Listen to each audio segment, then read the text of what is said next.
네, 우리는 저번 주에 다윗이 골리앗을 이겼다는 너무나도 익숙한 이야기를 봤지만 사실은 다윗이 골리앗을 이긴 것이 아니라 지금 사무엘상의 맥락 그대로 하나님을 존중하지 않는 사람들 중에 하나님을 존중하는 다윗을 통해 하나님이 어떤 일을 행하고 계시는지를 우리가 그 역사하시는 하나님을 보았습니다. 그래서 다윗의 물맷돌, 다윗의 그 물맷돌을 던지는 스킬, 이게 중요한 게 아니고 모두가 꺼려했으나 그러나 하나님께서 기뻐하시는 그 자리에 그 어린 다윗이 결단하고 갔고 그리고 거기에 정답은 아닐지라도 본인이 할 수 있는 하나님을 기쁘시게 하기 위한 그 어떤 뭔가를 자신이 최선을 다해서 했을 때에 그 다음에 기적을 만드시는 분은 하나님이셨다는 사실을 우리가 보았고 우리가 그 삶을 함께 소망했습니다.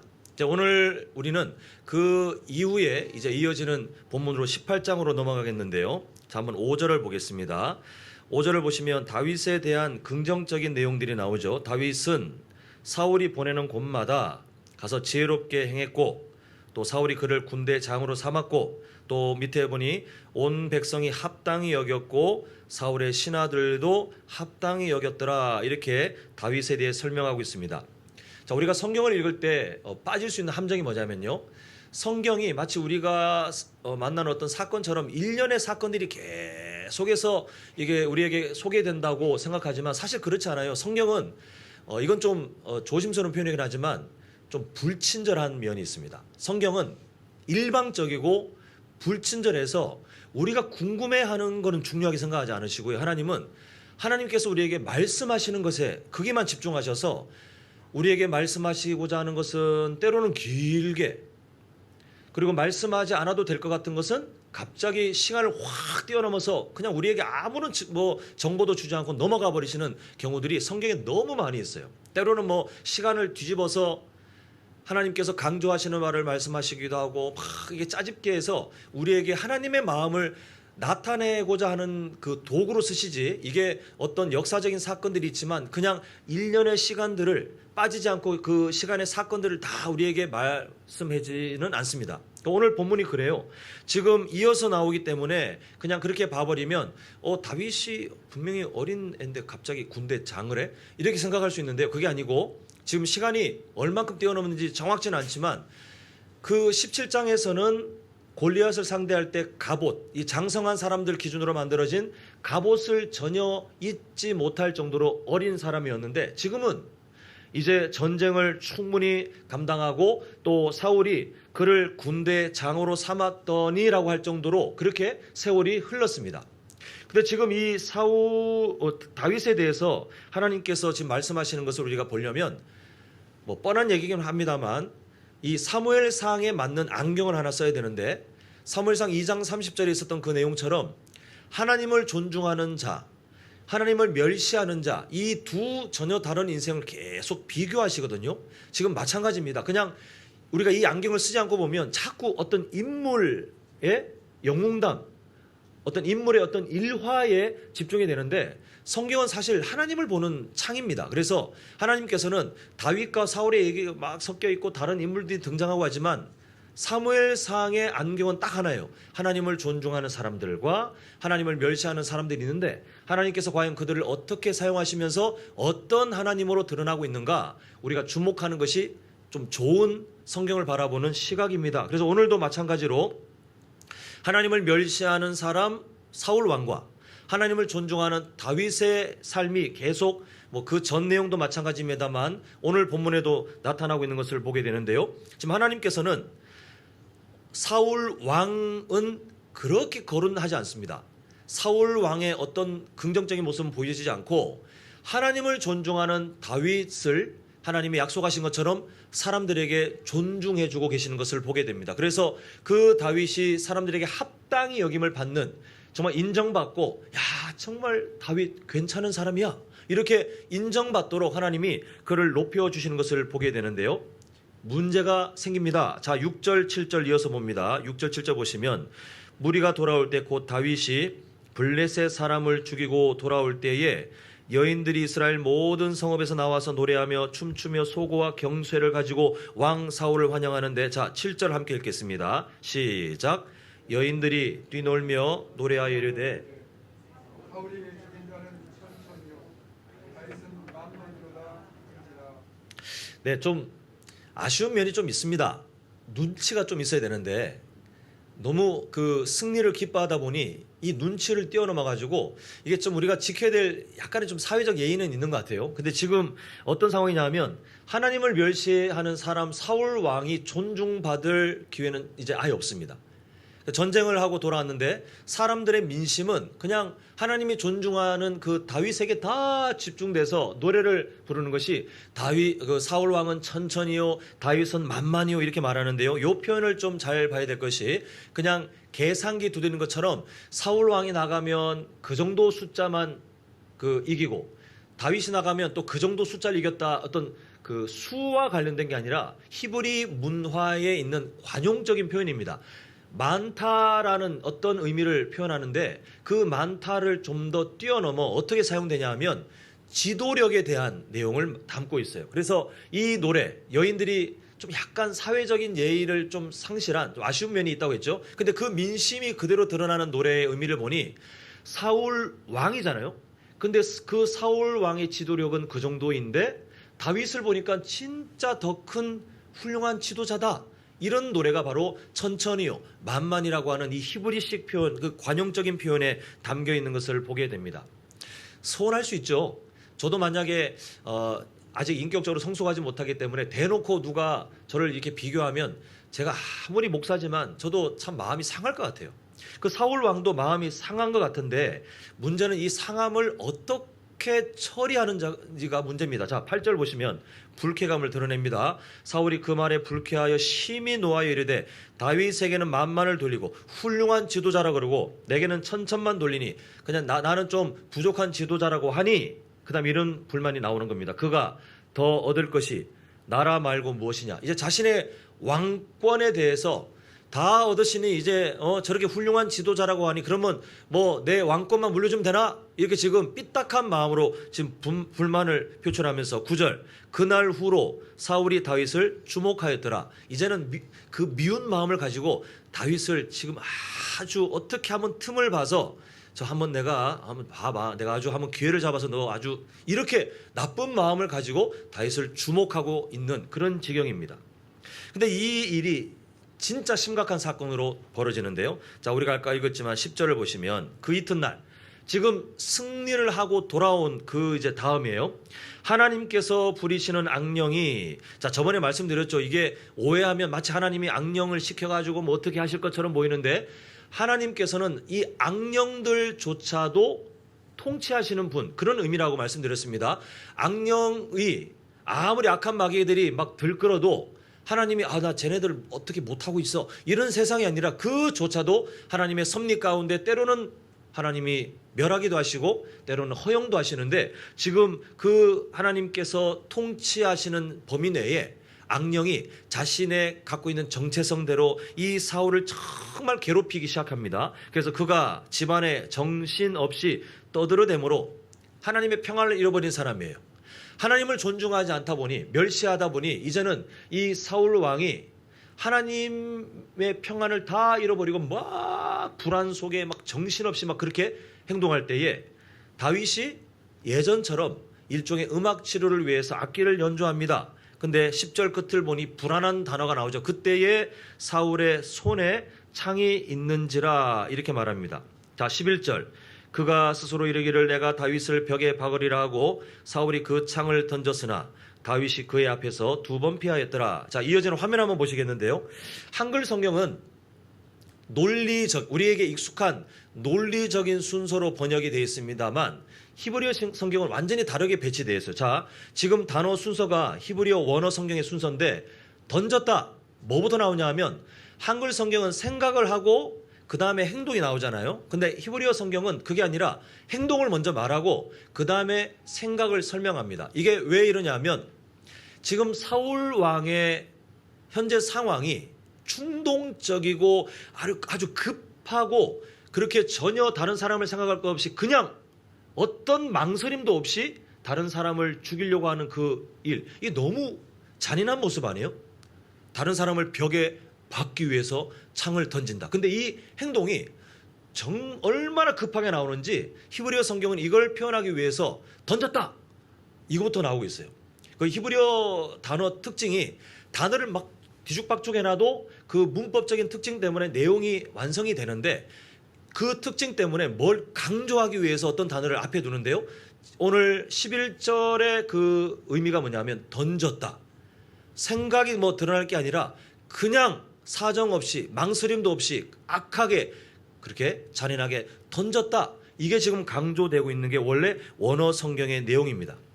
지금 하나님을 존중하는 다윗과 하나님을 멸시하는 이 사울이 지금 비교되고 있는데 이 태도가 얼마나 지금 큰 차이가 나오는지 보고 있죠. 그래서 지금 어떻게 비교되고 있냐 하면 하나님을 존중하는 다윗은 사울을 도와줘요.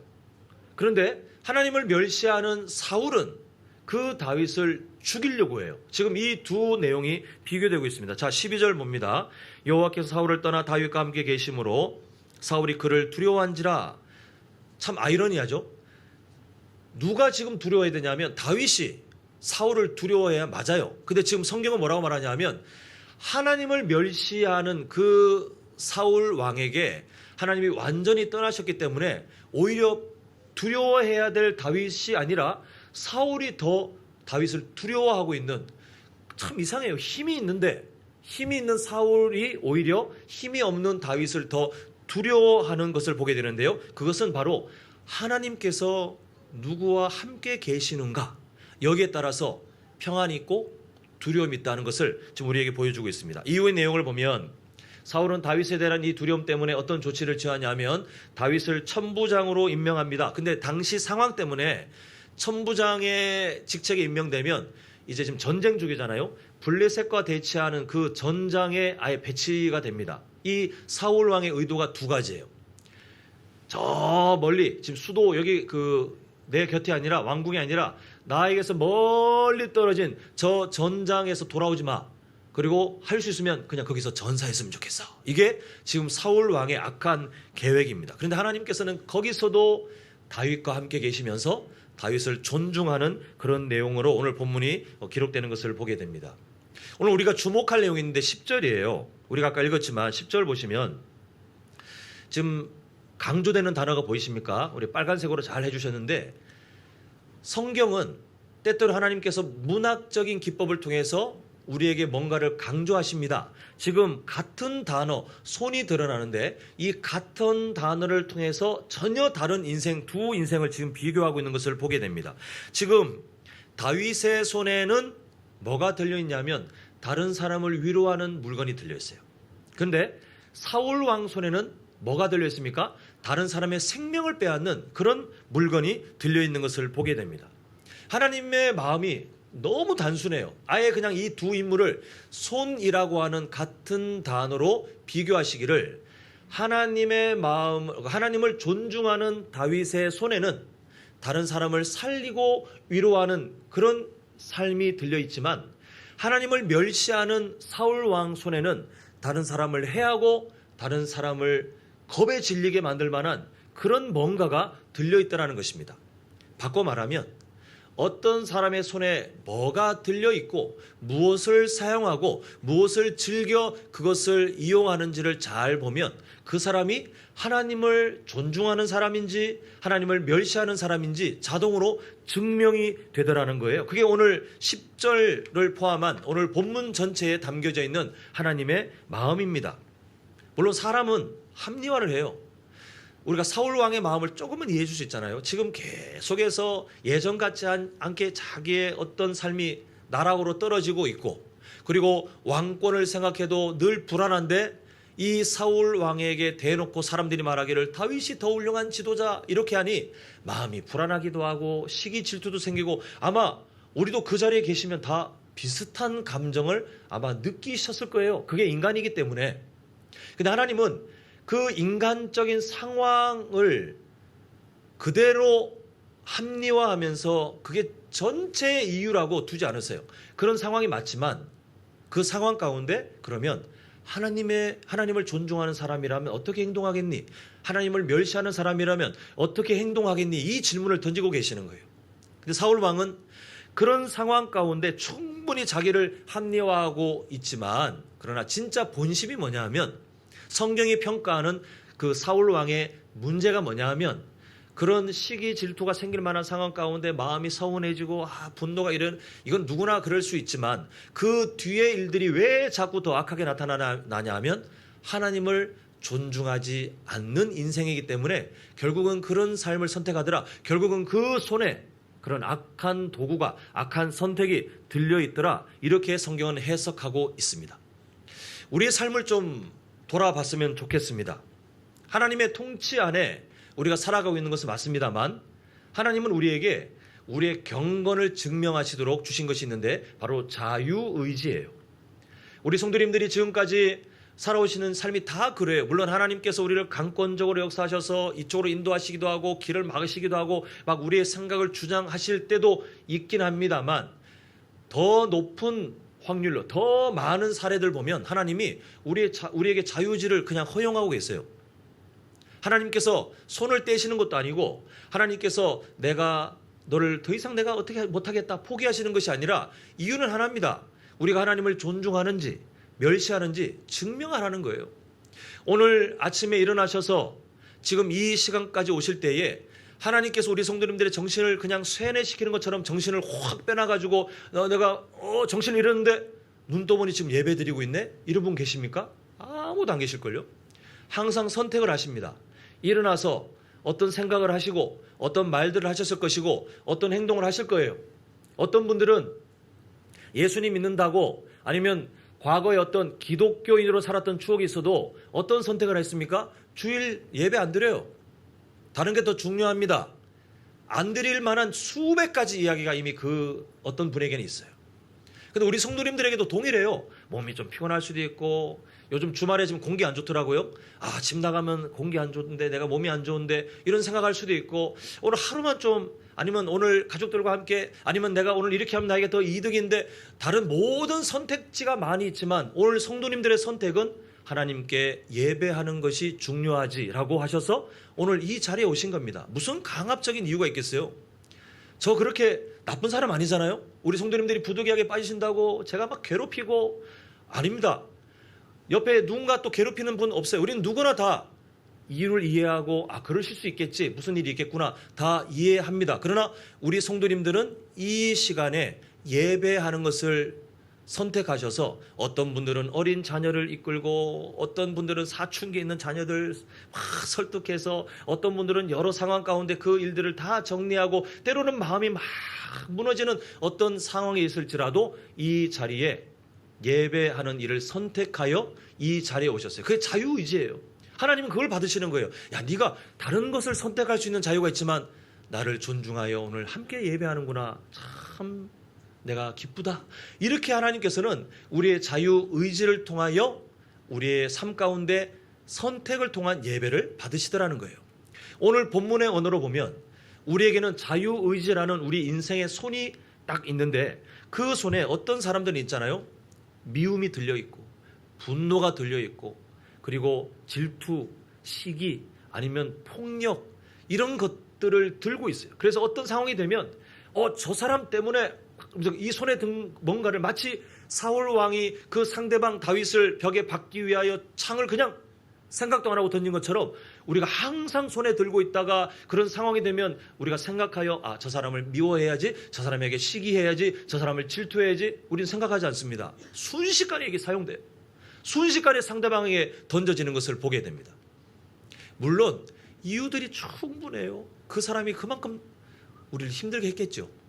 그만큼 우리 인생이 우리를 참 고단하게 했겠죠. 그만큼 우리를 둘러싼 어떤 환경이 그런 감정이 드러나게 우리 인생의 손에 들려진 그 뭔가를 써야 할 정도로 아니면 쓰고 싶게끔 만들었겠죠.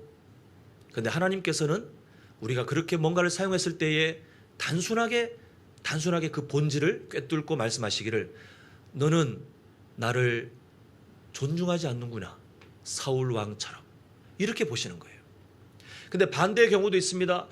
우리의 자유의지라는 인생의 손에 하나님께서 기뻐하시는 용서, 섬김, 인내, 화해 이런 좋은 것들이 들려져 있는데 이걸 사용할 때 우리 성도님들 삶에 이득이 생기시던가요? 천만의 말씀이에요.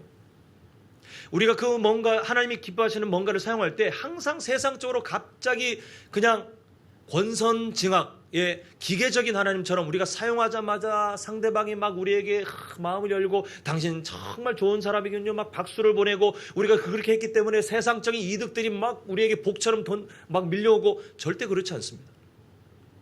우리가 우리 손에 들려진 자유의지에 예수님의 모습을 담기 위하여 한번 노력해서 사랑을 한번 사용해보고 용서를 한번 사용해보고 우리에게 그렇게 상처를 준 사람에게 이해와 인내를 사용해 보십시오. 존중받는 확률보다 또 다시 상처받을 확률이 더 높아요. 우리는 그렇게 당장 우리의 시간에 당장이라는 그 말처럼 하나님께서 기뻐하시는 그 뭔가를 자유의지라는 우리 인생의 손에 들고 사용했을 때에 당장 보상으로 돌아오질 않을 확률이 매우 높습니다. 그런데 우리 인생 전체를 보시는 하나님께서는 그 한 번의 선택을 놓치지 않고 뭐라고 말씀하시냐면 너는 나를 정말 존중하는구나. 다윗처럼. 이렇게 평가하시면서 우리의 인생 가운데 하나님의 가장 좋은 것들로 언젠가는 반드시 갚아주시는 그런 사랑의 하나님으로 우리와 함께 하시는 것을 보게 됩니다. 사랑하는 성도 여러분, 지금 그냥 대인관계라고 하는 한 범주 내에 예를 들어서 우리 손에 뭐가 들려있고 말씀드렸지만 사실 우리 인생 전체에 다 포함돼요. 우리가 즐겨 사용하는 그 뭔가가 세상적인 어떤 돈을 버는 일에 혈안이 돼가지고 그것만 제가 예전에 어떤 그런 단톡에 올라오는 글을 본 적이 있는데 한 분이 다른 사람을 격려하고자 하는 그 마음이 맞겠지만 그분의 언어는 다 뭐냐면 돈 많이 버세요. 이번 한 해도 복 많이 받으세요. 부자 되세요. 뭐냐면 그분에게 인생의 가치관에 가장 중요한 것은 물질이에요. 그 인생 손에 물질을 더 많이 벌고 싶은 그게 나에게 안락함을 주고 힘을 준다는 그 삶의 가치관을 손에 들고 그걸 계속 휘두르고 사는 거예요. 마찬가지예요. 우리가 삶의 방향을 우리는 잡고 살고 있는데 우리 성도님들이 뭘 주로 들고 있고 뭘 소중하게 움켜쥐고 있는지 또 무엇을 가장 가까이 하고 있는지 그 인생 손에 자유의지라고 하는 우리의 인생의 손에 우리 성도님들께서 지금 뭘 가까이 하고 있는지가 정확하게 하나님을 멸시하는 인생의 손인지 하나님을 존중하는 인생의 손인지 자동으로 그 선택 때문에 증명이 되더라는 것입니다. 사랑하는 성도 여러분, 우리는 예수님의 십자가 사랑 때문에 구원받아 과거에 그 사랑을 받을 자격이 전혀 없었지만 그러나 하나님의 그 일방적인 은혜 때문에 하나님의 자녀가 되어 이 세상을 그 특권을 가지고 지금 생명을 누리며 살고 있는 귀한 인생인 줄 믿습니다. 아멘이신가요? 그런데 우리 손에 사울 왕처럼 다른 사람을 해하는 창과 같은 언어와 생각과 행동이 들려있다면 그게 정말 구원받은 사람일까요? 우리는 완벽하냐 안 하냐 그를 묻는 게 아닙니다. 우리 삶의 방향을 여쭈는데 예전에 잘못된 습관과 또 예전에 그 죄의 어떤 반복되는 모습 때문에 우리 성도님들 중에는 그런 분들이 없었으면 좋겠지만 인생의 선택에 다른 사람을 해하고 다른 사람을 비판하고 정죄하고 심지어 폭력을 가하는 그 어떤 삶의 습관이 있다면 몸부림치면서 하나님 앞에 회개하고 싸워야죠. 그걸 허용하면서 너 때문에 네가 날 힘들게 했기 때문에 아니면 이 세상이 나를 그렇게 했기 때문에 그렇게 살 게 아니라 우리는 싸워야죠. 그게 경건입니다. 그게 영적 승리예요. 귀신을 쫓아내고 병을 낫게 하고 이게 영적 승리가 아니라 성령 충만한 사람의 삶은 항상 성품으로 증명되게 되는데 우리 성도님들의 손에 그 자유의지라는 인생의 손에 어떤 것이 들려있는지 잘 판단하셔서 하나님이 기뻐하시는 것을 더 쥐고 하나님이 기뻐하지 않는 그것들은 발견되는 순간 하나님 앞에 정말 긍휼을 구하면서 이것을 내려놓기 위해 몸부림치는 것이 우리가 더 성장의 기쁨을 누리는 인생이 되기 위한 정말 중요한 삶의 습관입니다. 우리 성도님들 참 하나님 복받는 인생 되셨으면 좋겠어요. 하나님의 기적이 나타나는 인생이 되셨으면 좋겠습니다. 단순합니다. 하나님 존중하시면 돼요. 하나님을 멸시하지 않으시면 됩니다.